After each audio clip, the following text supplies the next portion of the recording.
నిశ్శబ్దం ఒక డిజ్నీ శైలిలో హారర్ ఫ్యాంటసీ. ఆగమనం. ఎర్రటి సూర్యాస్తమయం ఆకాశాన్ని రంగరించింది. యువతి మీరా నడుస్తూ డస్క్వుడ్ అనే మరచిపోయిన గ్రామంలోకి ప్రవేశిస్తుంది. మబ్బు పొరల్లో కప్పుకున్న ఆ ఊరు నిశ్శబ్దంగా ఉంది. దూరంగా గంట మోగిన శబ్దం మాత్రమే వినిపిస్తుంది. ప్రతి కిటికీ మూసి ఉంది. ప్రతి దీపం మారిపోయింది. పాత దేవాలయ గోపురం మీదుగా ఒక కాకి ఎగిరిపోయింది. జీవం ఉన్న చివరి గుర్తు. పాత ఇన్ను. మీరా ఒక చెక్క ఇన్నులో ఆశ్రయం పొందుతుంది. గోడల మధ్య గాలి ఊదుతూ నిశ్శబ్దానికి చిలుకల అంటిస్తుంది. కౌంటర్పై ఒక పాత రిజిస్టర్ ఉంది. పేర్లు వ్రాయబడి చివరి 5 పేర్లపై ఎర్రగీత. మసి ఇంకా తాజాగా కనిపిస్తుంది. విసురుతున్న బావి. వెలుగు మొదలైన ఉదయం. బావివైపు నుండి ఓ మృదువైన హం వినిపిస్తుంది. మీరా లోపల తొంగి చూస్తుంది. తన ప్రతిబింబం నవ్వుతోంది. కాని ఆమె కాదు. నవ్వుల ప్రతిధ్వని గాల్లో కలిసిపోతుంది. మళ్లీ నిశ్శబ్దం. విడిచిన పాఠశాల. మీరా పాత పాఠశాల వైపు నడుస్తుంది. చాక్ దుమ్ము ఇంకా గాలిలో తేలిపోతుంది. సమయం ఆగిపోయినట్టుగా. బ్లాక్ బోర్డు మీద చిన్న చీతుల ముద్రలు మృదువుగా వెలుగుతాయి. అక్షరాలు ఇలా చెబుతాయి: సంధ్య తర్వాత ఉండవద్దు. గడియార గోపురం. గ్రామం మధ్యలో పాత గడియార గోపురం నిలబడి ఉంది. సంవత్సరాలుగా ఆగిపోయిన గడియారం ఈ రాత్రి మళ్లీ మోగింది. ప్రతి చప్పుడు మబ్బులో అలల్నిరేపింది. భూమి అడుగున ఏదో మేల్కుంటున్నట్లుంది. దీపాల వీధి. రహదారి పక్కన ఉన్న దీపాలు ఒక్కొక్కటిగా వెలిగిపోతున్నాయి.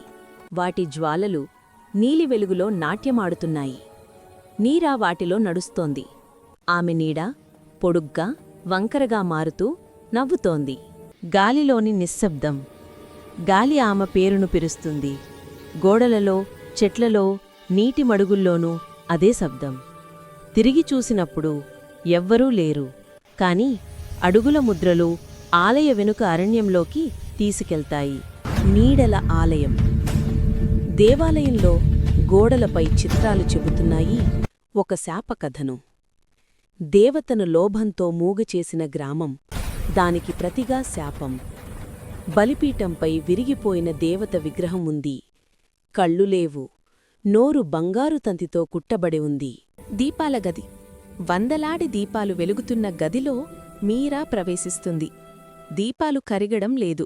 మధ్యలో రేష్మీ వస్త్రంతో కప్పిన అద్దం ఉంది. ఆమె వస్త్రాన్ని తొలగిస్తుంది. కాని అద్దంలో తన ప్రతిబింబం కాదు. గ్రామస్థులు. వారి ముఖాలు పసుపు, కళ్ళు ఖాళీగా. బంగారు తంతి. మీరా చేతిపై ఒక బంగారు తంతి చుట్టుకుంటుంది. ప్రతి ఊపిరితో అది పిగుస్తుంది.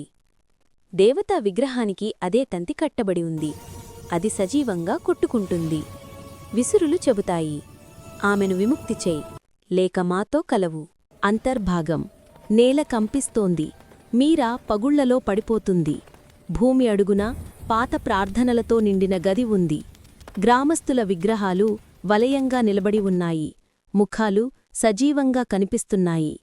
దేవత కళ్ళు. చీకటిలో స్వల్ప బంగారు కాంతి. ఒక పీఠంపై 2 బంగారు కళ్ళు మెరుస్తున్నాయి.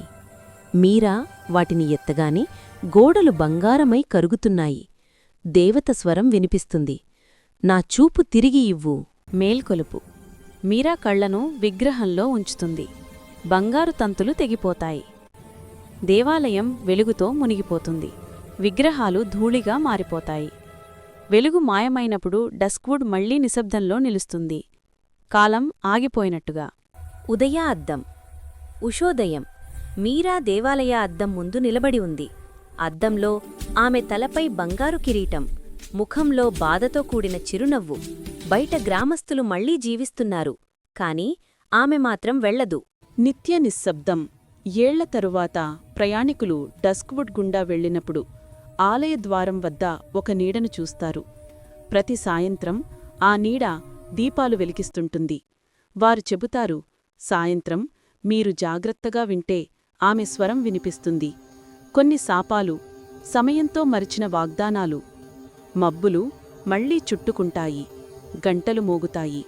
డెస్క్వుడ్ నిశ్శబ్దం, ఒక చీకటి అందమైన శాపగాథ, డిజ్నీ మాంత్రికతలో మిగిలిన ఒక నీడ.